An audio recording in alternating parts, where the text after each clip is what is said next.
Good evening and welcome. I'm Lisa Isla Chakmak, the Mary and Michael Jaharis Chair and Curator of the Arts of Greece, Rome, and Byzantium here at the Art Institute of Chicago. This evening's lecture by Brian Rose is part of the Boschel Family Foundation Lecture Series, and it is being presented in conjunction with the exhibition Myth and Marble, Ancient Roman Sculpture from the Torlonia collection, now on view in the Modern Wing and the Jaharis Galleries. Now, before I introduce our speaker, 2 pieces of business. Please try to remember to silence your phone. Thank you very much. But more importantly, I want to thank the sponsors of this evening's lecture, the Boschel family. We are so happy to have members of the family with us today, Ned and Raynette Boschel, as well as Betsy and David Todd. So if we could have a round of applause to thank our sponsor.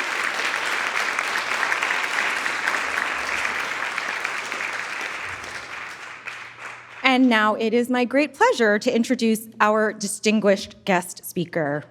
C. Brian Rose is the James B. Pritchard Professor of Archaeology at the University of Pennsylvania in the Classical Studies Department and the Graduate Group in Art and Archaeology of the Mediterranean World. He is also the Peter C. Ferry Curator-in-Charge of the Mediterranean section of the Penn Museum and was the museum's deputy director from 2008 to 2011. He served as the president of the Archaeological Institute of America and currently serves as director for the Gordian Excavations. In 2017, he was elected president of the American Research Institute in Turkey, and he has been a trustee of the American Academy in Rome since 2001 and currently serves as chair of the executive committee of the Board of Trustees. Now, one of the great strengths of the Torlonia collection and of the Myth and Marble exhibition is the stunning collection of imperial portraits. And I draw your particular attention to the portraits of imperial women, who are the theme of Brian's lecture this evening. So please welcome Brian Rose for You Look Divine, Deifying Women in the Roman Empire.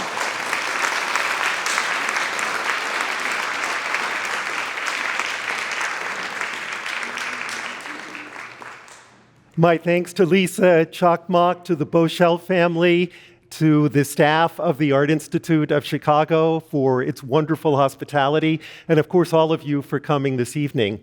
Within the Torlonia exhibit, there are several striking portraits of Roman empresses, and they will form the focus of what I say tonight, although that will not be the only focus. I start in the ancient Near East and ancient Egypt, move briefly through Greece, spend some time in Rome, and then move gradually toward the 20th century. Throughout this talk, I try to explore how portraits of imperial women were configured to show their powerful roles that they played in society in the course of the Roman Empire, and where possible, I try to signal links to the modern period, because we still deify rulers and personifications. These are just a few examples. And the techniques that we use to deify rulers and personifications, many of the iconographic features were used in antiquity for the same purpose. So upper left, the Statue of Liberty, the radiate crown, which was a standard feature of apotheosis iconography in antiquity, the use of a costume or a statuary type associated with the gods. As you see on the right, George Washington by Horatio Greenough as Olympian Zeus, and of course the architectural contexts in which statues, often colossal, were placed, such as the colossal statue of Lincoln in the temple-like Lincoln Memorial. So all of these features I'll discuss in the course of the talk, and again trying to focus on how the divinity of Roman empresses was signaled. Some of the techniques that are used for Roman empresses were used as far back as the 3rd millennium BC, especially exotic or imported materials. And I use an example from my own museum. On the left side, Queen Puabi of Ur, dating to about 2400 BCE, where you see her cape and her belt and her headdress is a mixture of lapis lazuli, quarried in Afghanistan, carnelian, quarried in the Indus Valley of Pakistan, and gold probably mined in Western Iran. So she's a walking advertisement for the trade networks to which Ur was connected And these elaborate imported materials signal her status, higher than anyone else in Sumerian society. One other technique that was used that I will revisit repeatedly is the replication of poses or postures to signal a link between ruler and god. As you see on the right, this is only one of many examples. Queen Nefertari, the wife of Ramses II in the 13th century BCE, standing with Isis. As you note, both of them have almost exactly the same pose. So one is fully conscious of the strong links between Nefertari and Isis. You would see the same sort of thing with Persian kings, Darius and Ahura Mazda, or any number of other examples, again, which I will bring back to the fore as the lecture goes on. As we move into the Aegean, women of power begin to be represented in portraiture in the 4th century BCE. One of the early examples is Artemisia, the woman who sponsored the construction of the mausoleum of Halicarnassus for her husband Mausolus, one of the 7 wonders of the ancient world, dating to the mid-4th century. And you can see it today if you go to Bodrum in what is now southwestern Turkey. Artemisia was a phenomenally powerful woman, and that was signaled not just by her colossal portraiture on the mausoleum of Halicarnassus, or by the fact that she was shown in a chariot with her husband Mausolus at the very top of the mausoleum of Halicarnassus, but also because after her conquest, or after the Halicarnassus conquest of Rhodes, there was a statuary group erected on Rhodes showing, according to Vitruvius, Artemisia branding the personification of the island. So this sort of military iconography that you see both in the mausoleum of Halicarnassus and with the statuary group on Rome vis-a-vis Artemisia will also be something that we'll see repeatedly as we move through these portraits of women. One other feature that you will see continually, no matter what period we're dealing with, is an emphasis on fertility. The king and queen, Mausolus and Artemisia, the monarchs of Halicarnassus, practiced consanguineous marriage, brother marrying sister. And so too did the Ptolemies in Egypt, who ruled Egypt in the 3rd, 2nd, and 1st centuries BC, practicing consanguineous marriage as their pharaonic antecedents had done. And so you see that in a way signaled by the conjoined profiles on this coin from the early 3rd century BCE. And you'll notice that Arsinoe II, the wife of Ptolemy II, is shown on a coin with double cornucopiae. So it's not just normal fertility, it's twice as much normal fertility. And you'll see this again repeated over and over again through the Roman period. And you'll also note that she has a crescent-shaped crown, or stephane. This too will develop into an emblem of deified Roman women as we move into the empire. Now, moving into the empire, the first of the emperors was Augustus. Initially Octavian, who ruled from 31 BCE, his victory over at the Battle of Actium over Mark Antony and Cleopatra, continuing until 14 CE, so a 45-year reign, which is astonishingly long for the Roman Empire. You're seeing him here on the left in this portrait from his wife's villa at Prima Porta, and his wife here, Livia, with a portrait in Copenhagen. Now, during this period, there's a new portrait type that develops where Augustus and Livia and their retinue, and gradually everybody else, look eternally youthful. So this portrait was actually done when Augustus was in his mid-70s. But the features of age are erased from the face. There's a youthfulness, a prospective focus that enters portraiture, and nobody is balding anymore. Good head of hair all the way through 70s, even 80s. Everybody looks perfect all the time. And this was a really dominant portrait type that had phenomenal influence throughout the empire. Everyone looked young, and everyone started looking like Augustus. And you can see that in the decorative arts. So this is a stuccoed ceiling from the Villa Farnesina in Rome, dating to the Augustan period. And there is a figure here, enlarged here, and enlarged further here, of a caryatid, figures supporting the roof of a structure. This is often identified as Augustus himself because it sort of looks like Augustus. But during the Augustan period, everybody looked like Augustus, whether or not they were Augustus. And as Bert Smith once pointed out, emperors don't support roofs. They stand on top of them, which is a simple concept, but one that all earlier archaeologists failed to note.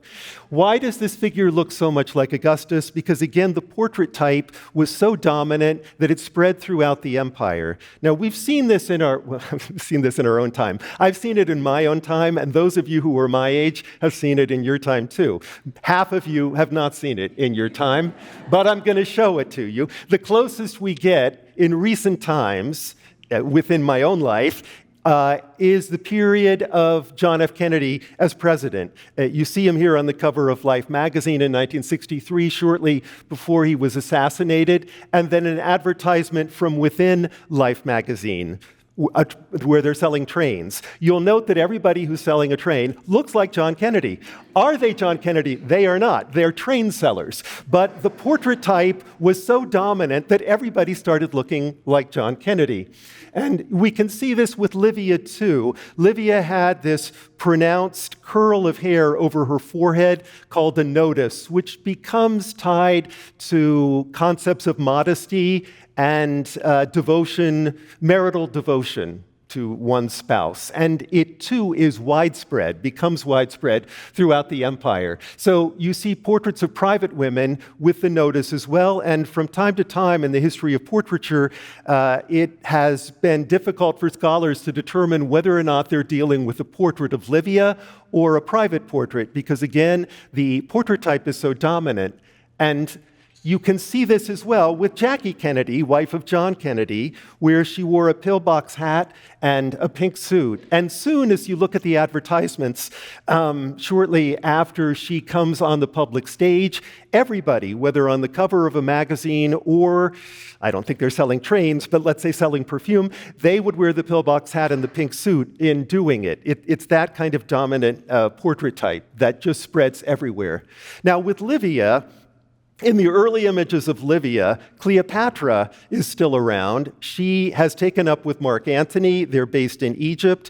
And by 31 BC, they will, of course, both be dead, having been defeated at the Battle of Actium by Livia's husband, Augustus. But with the portraits of Livia, you often see her praying and wearing something called a stola, which signifies her marital status. Very different from the kind of portraits that Cleopatra would have received. You see a portrait of Cleopatra here with Mark Antony, where she was shown very much as a queen with a royal diadem and heavily decorated with jewelry. So there's a kind of opposition that's set up between the virtuous Livia and the royal Cleopatra. When Augustus dies in 14 CE, he is deified as his adopted father Julius Caesar had been in 42 BCE. And Livia is adopted into the Julian family and becomes a priestess of the cult of the divine Augustus. And you see that showing up on cameos. So here, Livia appears with a bust of Augustus, her husband. He is deified. Notice he has a radiant crown, like that of the Statue of Liberty. She is shown with sheaths of wheat, so an emphasis on fertility, and with a drum with a lion on it. That's a reference to Cybele, or the Magna Mater, the great mother goddess of Asia Minor, who was imported to Rome in 205 BCE at the conclusion of the Second Punic War, and is often used in the iconography of imperial women, again to signify their fertility, since the cult of Cybele, or the Magna Mater, was very much one of fertility. Now, Livia dies in 29 CE, and the Senate votes a triumphal arch for her as a posthumous tribute, but she's not deified yet. She wouldn't be deified for another 13 years. Tiberius, her son, nixes the deification, and he's the emperor, nixes the deification and says, we're not going to build a triumphal arch for my deceased mother. This is a ridiculous idea, but why did the Senate come up with the idea to begin with? Because an arch, a triumphal arch, had become a standard symbol of a heroized member of the family who had died. So when Drusus the elder, Livia's son, dies, he is given a triumphal arch. This is 9 BCE, and you see the triumphal arch reproduced on the coinage of his son Claudius at a later date. But he's given a triumphal arch after dying. Gaius Caesar, the eldest adopted son of Augustus, is given a triumphal arch when he dies. Triumphal arches as posthumous tributes seemed to be a standard feature of those honors. And so it's not really surprising that Livia would be offered one too, although again, Tiberius refuses to allow her to have one. Although we do see portraits of women encased by triumphal arches from time to time during the empire. This is one example from the so-called Haterii relief of the late 1st century CE, where you see a deceased woman, possibly identified by some as a member of the Haterii family, standing within a triumphal arch. And when Caligula's sister will die and will be deified, she is offered a triumphal arch as well, and that too is not built, but it's becoming a standard feature of these posthumous honors. Now, during the Tiberian period, this is 14 to 37 CE, we again get portraits of women set in a military context, as you had seen with Artemisia, the queen in Halicarnassus. But it's not the usual type. When you were an officer and you got a medal, these were often glass phalleri, glass roundels that you would strap onto your parade armor, as you see here. And those roundels would show members of the imperial family, especially your commander, so Germanicus, surrounded by images of his children, and Agrippina the elder, the wife of Germanicus. So as you walked through the triumphal parade, you'd be a walking advertisement for the imperial family, both men and women. As we move into the Caligulan period, 37 to 41 CE, we move into uncharted territory in many respects. This will be the first time that living women identified by name appear on official Roman coinage. And you see that here with his sisters Agrippina the Younger, Drusilla, and Julia, all holding cornucopiae to signify their fertility, their fecundity. And 1 year later, Drusilla will die, and so we're in 38 CE. She will be the first deified woman in the Roman Empire. All right, so this is 80 years after the first man is deified. Julius Caesar in 42 BCE, Drusilla in 38 CE, 80 years later, and they have to figure out how to represent a divine woman. Here is what she looks like, and here is what they did. They used this special beaded fillet of wool called an infula and the crescent-shaped crown that you saw Arsinoe II wearing in early 3rd century BCE Egyptian coinage. And where did they get the idea? They got it from portraits of goddesses whose divine status was signified by this infula, the woolen fillet, and the crescent-shaped crown. And this was used as well for sacrificial animals, whom you wanted to gift wrap because you were sacrificing them as gifts for the gods. And so they too wear the beaded woolen fillet and the crescent-shaped crown, or in this case, almost pyramidal-shaped crown. It's all the same thing. It meant tied to sanctity, whether you were a goddess, whether you were a priestess, whether you were a deified empress, or whether you were a sacrificial animal. And this will continue to be used for the remainder of the empire. Some of our best portraits of empresses come from the site of Aphrodisias in southwest Turkey, where I was lucky enough to dig between 1980 and 1984.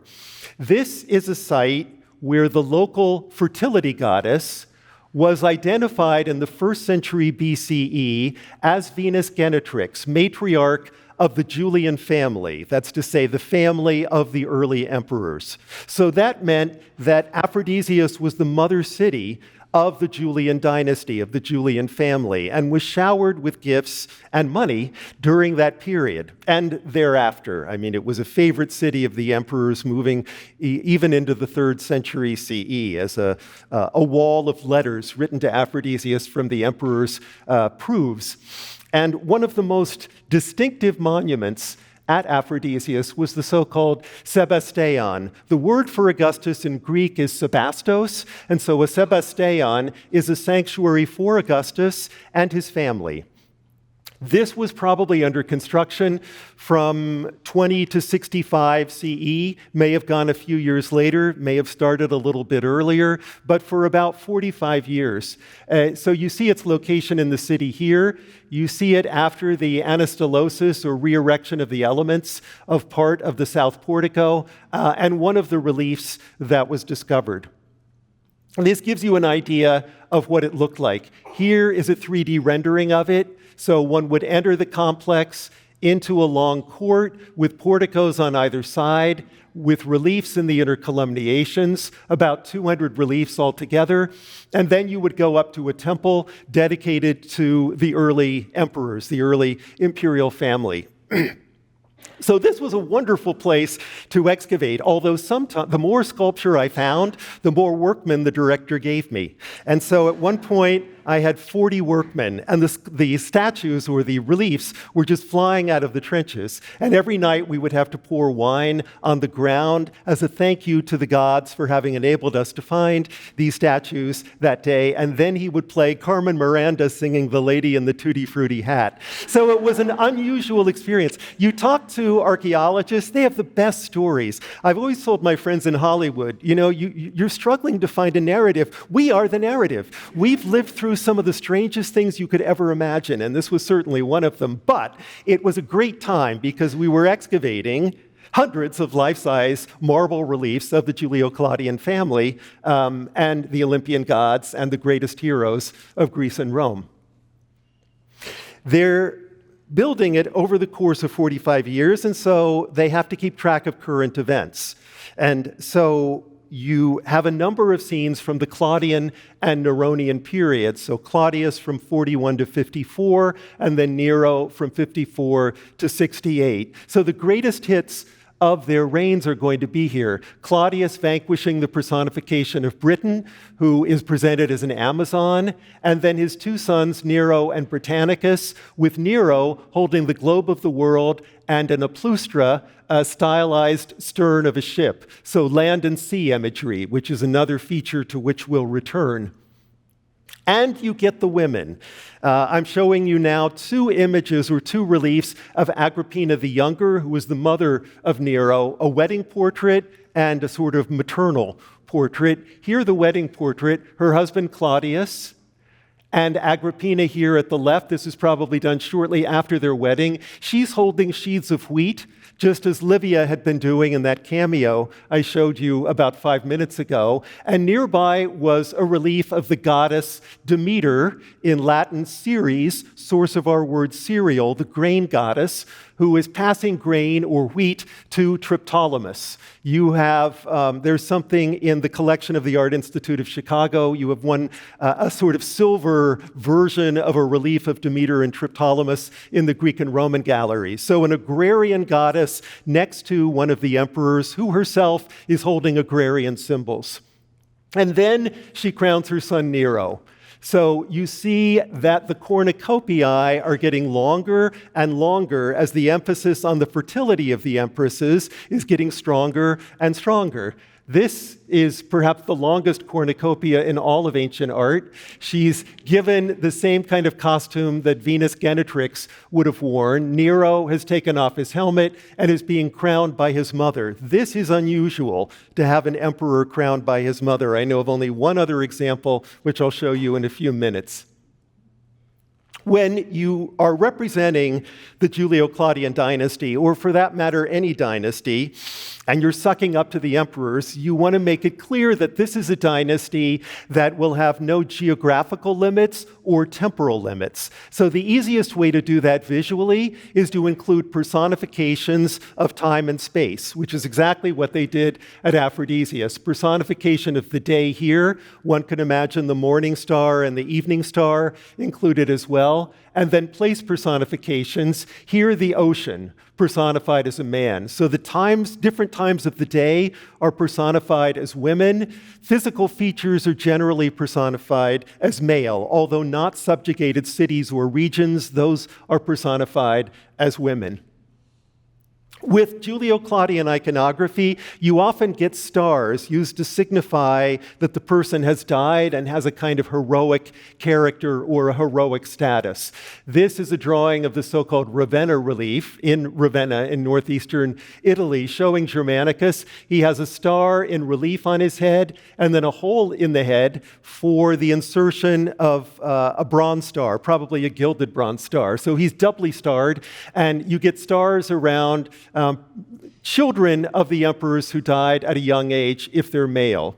We don't get it used for women very often. This is one of the few examples. Trajan, who ruled from 98 to 117, and his wife Plotina, both of them now deified, tutte le due, they get stars above their heads, deified by their successor Hadrian, ruling from 117 to 138. And this is a period when the Roman Empire reaches its greatest extent, stretching from Britain all the way to the Persian Gulf. Now, this part is going to be lost almost immediately, but nevertheless, in 117, that's what the Roman Empire looked like. One of the conquests that Trajan had was in Dacia, modern-day Romania, and the gold that he took from Dacia enabled him to build the Forum of Trajan in Rome, the largest of the imperial fora, a reconstruction of which by James Packer you see on upper left. You see the actual column in Rome on the right, and then these columns would have been painted.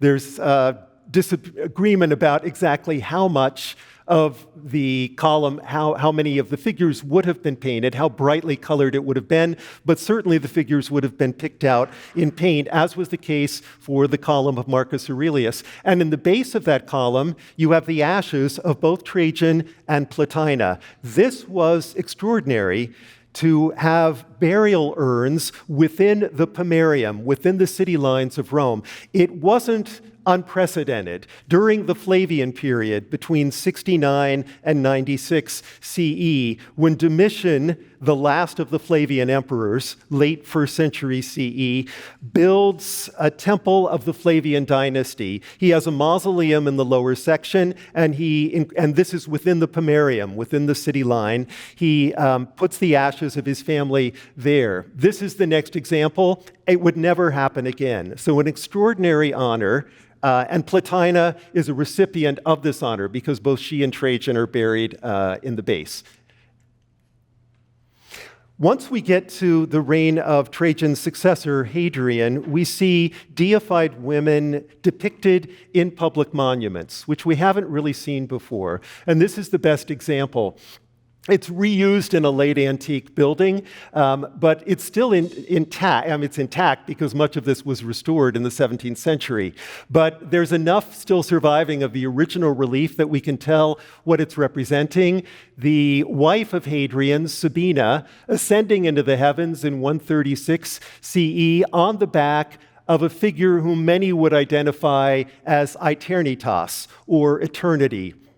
Eternity in Greece is Ion, personified as a male. Eternity in Italy is Eternitas, personified as a woman. Why there's this differential in gender is hard for us to say. But in any event, she is the vehicle of apotheosis toward the heavens. The Campus Martius, where the body would have been burned in the pyre, is seated at lower left, and Hadrian, pointing up to the ascending Sabina, is seated at the right.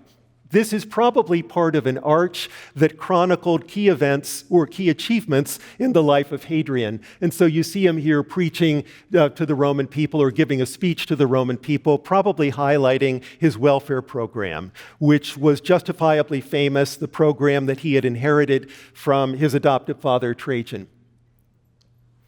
Still, up to this point, no woman had received her own temple after she had died in the city of Rome. The first woman to receive her own temple, and she would keep it by herself for the rest of the Roman Empire, was Matidia.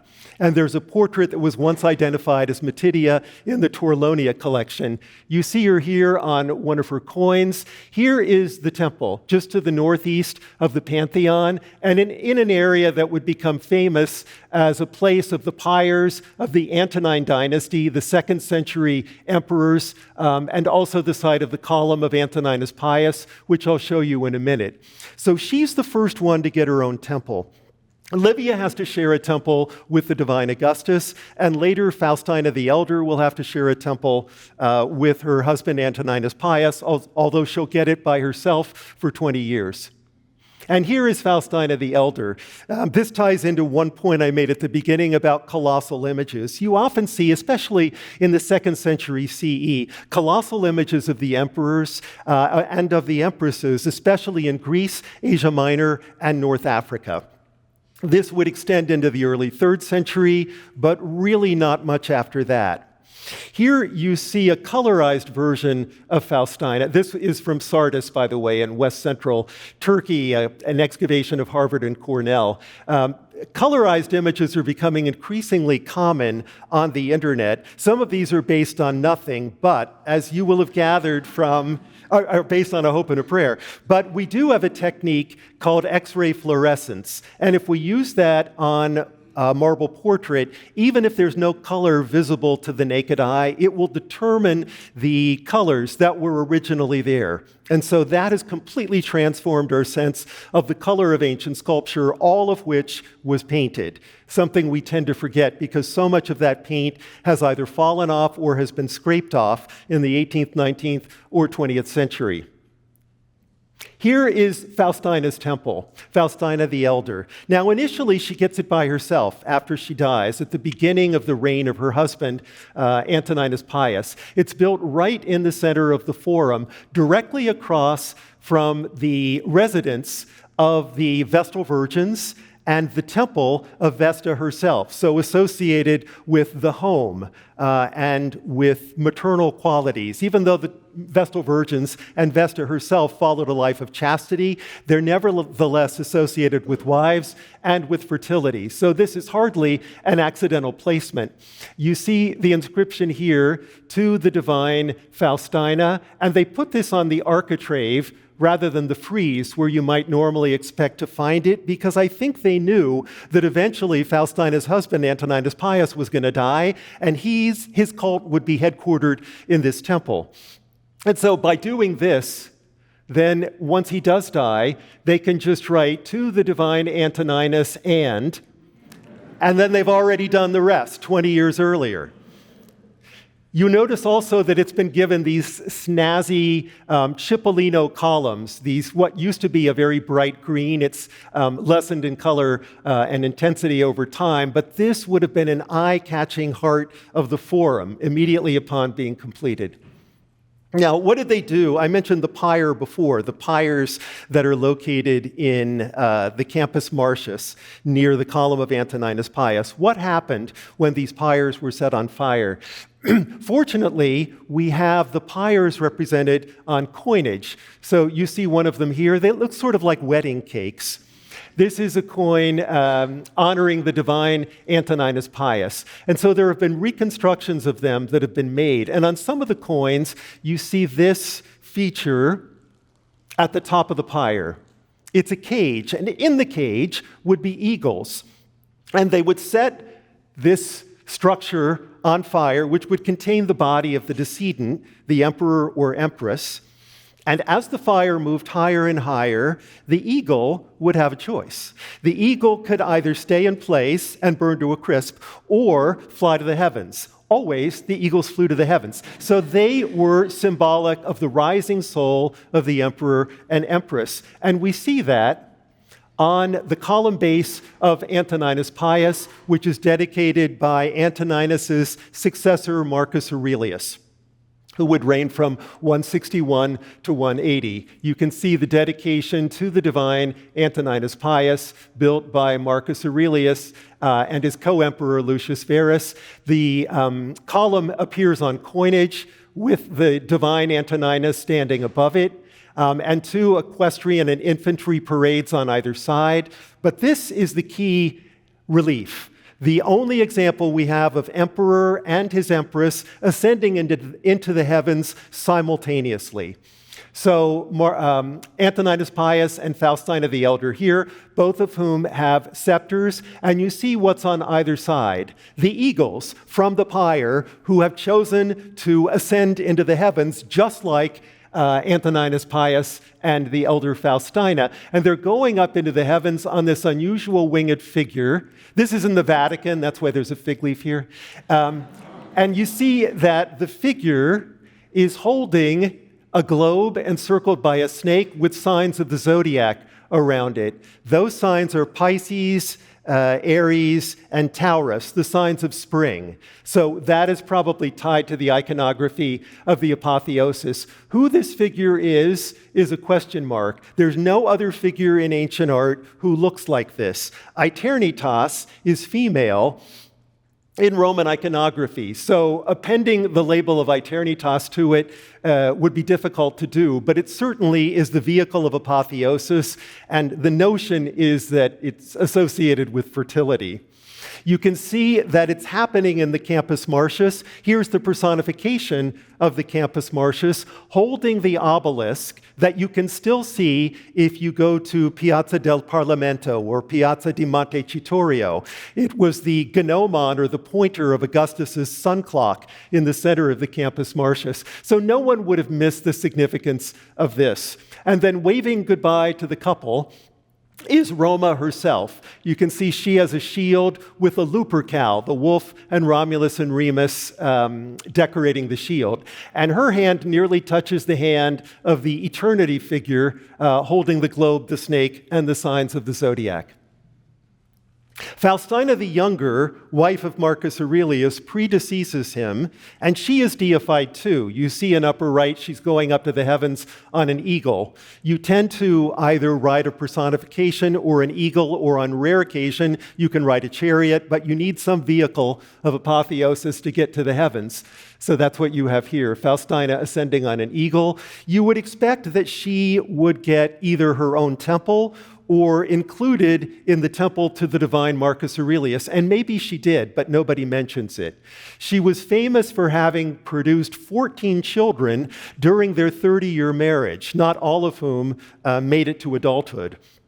But the emphasis on fertility of Faustina the Younger was extensive. And you see here the personification of fecunditas, fertility herself, surrounded by children. This too will be a standard feature of the iconography of empresses, as it would be for the first powerful woman in the Severan dynasty, which would come into power in 193 and continue on and off through 235 CE. You see Julia Domna as she appears in the Torlonia exhibit in this museum, and on a coin flanked by her children, Caracalla and Geta, with the legend or the inscription, "Happiness of the Times." Now, the times really weren't very happy. I mean, in less than 20 years, Caracalla is going to murder Geta and order the Senate to destroy his image and inscriptions wherever they appeared, and they did a pretty thorough job. But in 193, everything looked rosy because they had just gone through a year of civil war. Now, under Julia Domna and in the early Severan dynasty, so we're in about 200 CE here, we get the first example of an empress officiating or being an officiate at a Roman state sacrifice on a public monument in Rome. That hadn't really happened before. So you have here, I've given you both the relief of this arch which we call the Arch of the Silversmiths, although Arch of the Bankers would be a better term. This is very close to the Round Temple in the Forum Boarium, which you all know from the 1952 film Roman Holiday with Gregory Peck and Audrey Hepburn. And they go here because not far away is the Mouth of Truth. Remember when Gregory Peck puts his fingers in the Mouth of Truth? If you haven't seen this, you obviously need to see it at the conclusion of this lecture. But that's where we are. And so Septimius Severus, Julia Domna, and little Geta. Now you see Geta is here in the reconstruction, but he's been chiseled off here because he's been damned by the Senate after Caracalla kills him. And they had to, whereas originally there had been the body of Geta, once he disappeared, they had to carve a new arm for Julia Domna, which wasn't necessary before, and that's why it looks so withered. But what is especially interesting about this is Julia's gesture. She was the daughter of the priest of the Syrian sun god. And when you see images of the Syrian sun gods, whether it is Shamash, whom you see here in a relief from Palmyra, or it's Sol Invictus Elagabalus. There are a lot of images and types of sun gods from Syria. They'll make this gesture, and Julia is going out of her way to make that gesture. So this ties into something I showed you right at the beginning of the talk, repetition of pose or posture to signal a link between ruler and God. You saw it initially with Nefertari and Isis. You're seeing it again here, repetition of pose to signal link between ruler and God. Do we still do this? We do. There are lots of examples. This is the latest one that I've been able to find, where George Bush would pose during his speeches in front of frescoes of Christ, deliberately mimicking the gestures of Christ as he made these speeches. It's really the same thing that Julia Domna and Shamash are doing, or the same thing that Nefertari and Isis are doing. Now that you know this, you'll find lots of examples of this, because it's never gone out of style. In one of Julia Domna's later reliefs, the so-called Trophy of Warsaw, you see her signaled as mother and as a woman associated with victory. So victory and motherhood tied together. She's crowning her son Caracalla, Julia Domna here, crowning Caracalla, just as Agrippina the Younger crowned Nero in the Aphrodisias Sebastion. The drapery that she has is drapery associated with Venus Genetrix, so maternal or fertility qualities, and she has the palm of victory, the kind of attribute that victory herself will hold. This is a combination, triumph and motherhood, that we'll see over and over again, especially as we go through the subsequent centuries. Sometimes it's truly over the top. I mean, it's just so loaded with fertility iconography that you expect the coin to sink. So here is Julia Mamaea, the mother of Alexander Severus. I've given you his regnal dates. Julia Mamaea here, she has the wings of victory. She has a cornucopia again. She has a torch with sheaths of wheat on either side and a wheat crown. And on the reverse, Venus gives Julia Mamaea the apple that she had won from Paris in the Judgment of Paris beauty contest because she doesn't need it anymore. It should go to Julia Mamaea, who is far greater. And you see that Julia Mamaea is even larger than Venus. I mean, it doesn't initially look that way because she's sitting down, but you can see the size is clearly not equal between the two of them. Now, as we move into early Christianity in the 4th and 5th centuries, where the religions that I've been highlighting disappear and Christianity becomes dominant in the Mediterranean, we, of course, witness the inclusion of the triumphal arch, moved from the exterior to the interior of a church, and placed around an altar so that the arch, which had earlier signaled political or military triumph, will now signal spiritual triumph. Same form, different location, completely different connotation. And now in apse mosaics, it's no longer the mother who crowns the son, but the son who crowns the mother, as you see Christ here crowning the Virgin Mary. This is 5th century. As we move into later periods, many of these features that I've been highlighting continue to be used. I'm showing you here a painting by Rubens from the early 17th century, the Apotheosis of Henry IV, where Marie de' Medici is positioned here, framed by a triumphal arch, just as the Virgin had been in the 5th century, or you had seen on the Hateri relief here in the late 1st century CE. And she's being given the globe of the world and a rudder. So land and sea imagery, which should put you in mind of what was used for Nero in the Aphrodisias Sebastion relief. Similar kinds of attributes now being given to Marie. Now, I had highlighted the fact that in the Trophy of Warsaw relief, you have motherhood and victory, cheek by jowl, that are highlighted. And this, too, you can easily find in more modern memorials. My favorite memorial of all time is Anita Garibaldi, wife of Giuseppe Garibaldi, just off the Janiculum Hill in Rome, where she's on horseback. She has a pistol in one hand and a newborn baby in the other hand.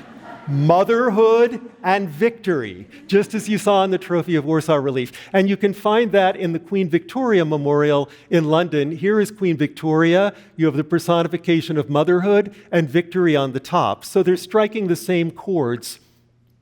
I had emphasized in the Aphrodisias reliefs the abundance of fertility symbols, agrarian symbols of Agrippina the Younger. And this, too, you can see in portraits of queens of France and American first ladies. So I'm showing you Marie Antoinette, Edith Wilson, wife of Woodrow Wilson, and Pat Nixon, obviously wife of Richard Nixon. They all get flowers, sometimes large bunches of flowers that are usually held either on the lap or next to the lap, highlighting their fertile qualities, just as had been done with the Roman empresses.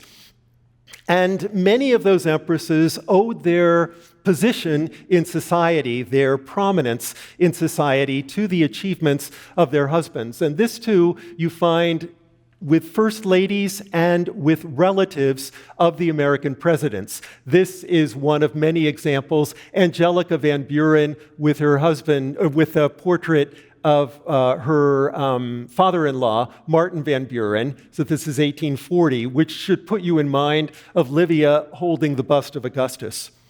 So as you can see, as we move through all of these portraits over a vast period of time, one can speak of similarities in iconography of women of power, both ancient and modern, although this doesn't hold true in every case. We tend not to have colossal portraits of modern women of power, although you still see colossal portraits of men of power in recent times. This being a case in point, the colossal Mount Rushmore-like image of Ferdinand Marcos in the Philippines with his wife Imelda laying a big bouquet of flowers under the colossal image. It's sort of the same thing. Nor do you see images of women ascending into the heavens on birds or personifications of time. But attributes of fertility are still omnipresent, as is the emphasis on both victory and motherhood. So even though these iconographies are separated in time by nearly 2 millennia, we're still justified in saying that these portraits of women, whether ancient or modern, regardless of when they were executed, are still very much images that look divine. Thank you for listening to me tonight and for your support of the Institute.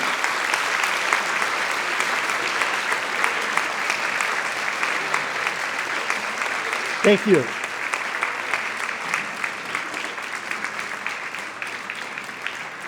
Thank you all.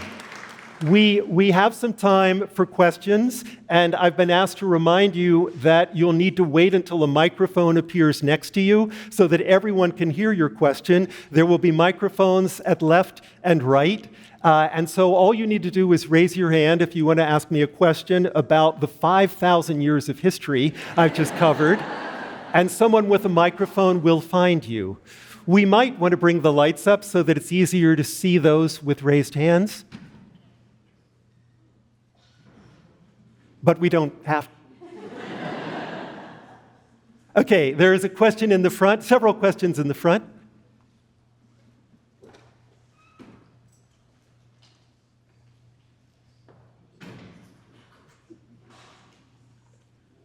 Hi. First of all, that was incredible, so thank you. Thank you.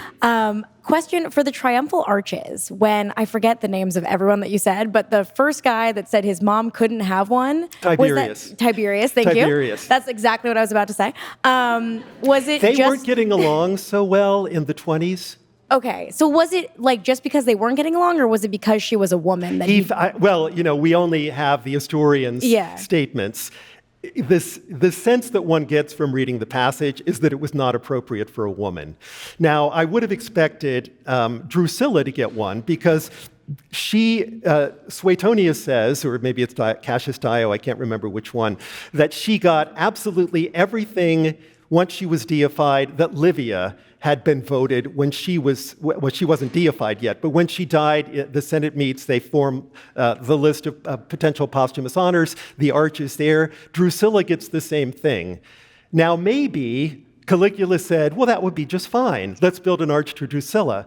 But he was dead, assassinated only 2 years later, so there just wasn't time to build the arch. It's interesting that none of these women get them. I mean, the closest we may be to an arch is Sabina in the early 2nd century CE. I showed you those two reliefs. They may well be, although we can never prove it because they're reused, from an arch set up next to the temple of the deified Hadrian. This is just a guess, but that might have been the first of the arches for an imperial woman. Thank you. I will leave it to you to move the microphones to those with raised hands. Thank you. Excellent. Excellent. I enjoyed your lecture very much. I may have missed it, so forgive me. You mentioned that the first temple for a woman, it wasn't Melinda, it was... Matidia. Okay. Hadrian's mother-in-law. Okay, She's the first one to get one all to herself. So why her? What was so special about her? Had she done something? Was she recognized in some way of being unique or special? Yeah, no, that's a good question. If it's so unusual to give an imperial woman a temple, why do you give one to your mother-in-law? She was allegedly instrumental in the accession of Hadrian, who was not related by blood to Trajan. She played a key role in his accession, along with Sabina and some of the other women of the Trajanic court. So that put her in a special position. And he would build his temple he would order, I don't want to say that he would give the order for the temple to his own divinity to be built next to that of Matidia, but that's where the temple of the divine Hadrian was built, right next to the divine Matidia. And next door, you get the column of Antoninus Pius and altars that mark the site of the pyres of all the imperial women. So it becomes a kind of family zone. And Hadrian is then, the cult of Hadrian is worshipped next to the cult of his mother-in-law, which is pretty fabulous. Hi, thank you again for the lecture. So obviously for the Romans, it was very important to take these identifiable portraits of mostly emperors or generals and reuse them as, ways of suggesting leadership. And then we looked at that coin of Cleopatra, where she looks very masculine in her profile. And did you think she looked masculine? I have reasons of research to believe that she might look, similar to one particular general. And I wondered if we ever see that happen with women, where a figure of a woman is presented as similar to a portrait of another female to suggest that they might have a similar level of regality or leadership position. So women, portraits of imperial women that form part of groups? Maybe, or just taking the same portrait of a woman and reusing it the way that they would have done so with Augustus, for example. So taking the portrait of the woman and then reusing it for a different woman? Yes.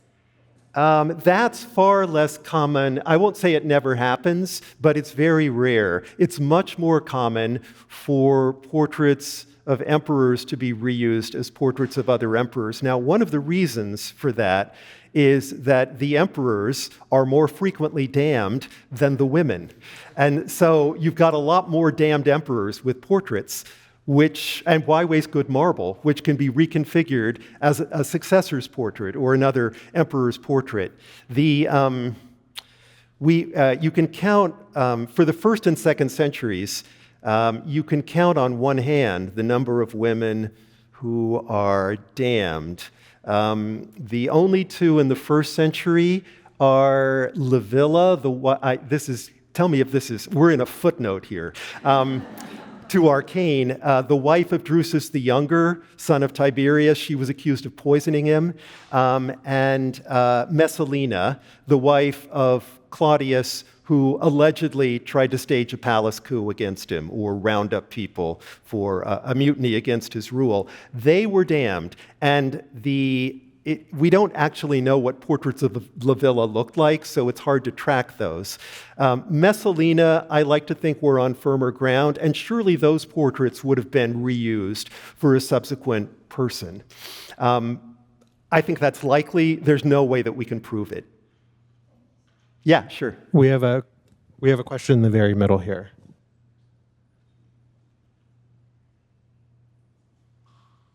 At the beginning of your presentation, there's a picture of a queen led by Isis, and on Isis on her head, there's 2 horns. What does those mean?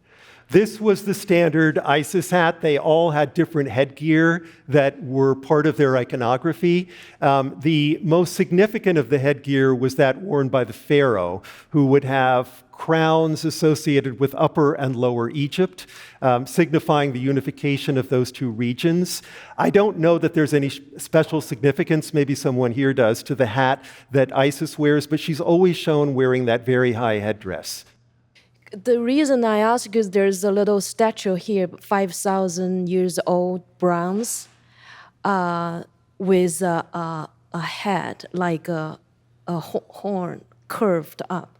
And the explanation on the picture says nobody know what does that mean. It's like a mystery. Because I was wondering if you might have some. Well, you certainly get horns that are worn, and you find horns in Isis iconography from time to time. You also find horns in the divine iconography of other rulers. It's not restricted to Isis or to a particular woman. Alexander is the most famous example where you'll see on coins of his successor Lysimachus, Alexander in a portrait with horns coming out of his head. So you find horns as an emblem of divinity from time to time. But with this particular headdress of Isis, if you give me your email address, I'll research it. But I don't know of any special significance of the height of the crown. We have time for one more question.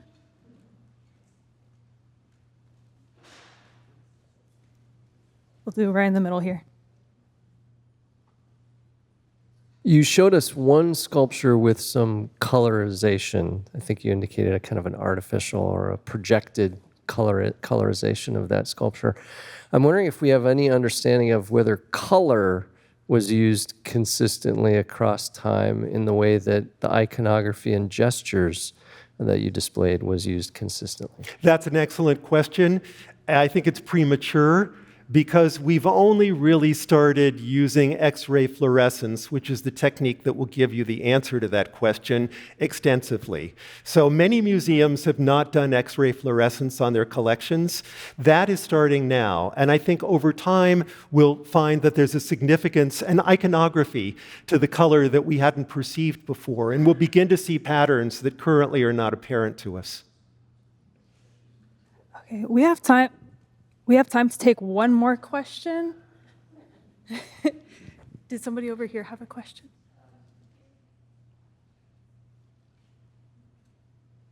I'm afraid that last question might have answered my question. I recently read on the Greek Reporter that many of these sculptures would have been perfumed and scented as part of the deification process and the process of worship. And I was wondering if maybe there's any information about would a similar perfuming process have been used for the woman as part of linking them to these deified statuses, but it sounds like that's not likely. Well, the senses were invoked, there's no question, and many of these portraits were anointed with scented oil, so they would have had a fragrance to them. And of course, when they were unveiled, there would have been, in some cases, there would have been sacrifices, especially if this was tied to the official deification of the woman. You would have had animals that were sacrificed, you would have had plenty of incense, you would have had the scented oil, you would have had musicians. So really all the senses could have been evoked at the unveiling of a new portrait of a deified empress.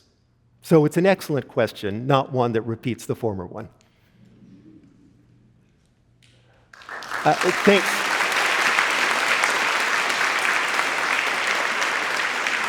Thank you.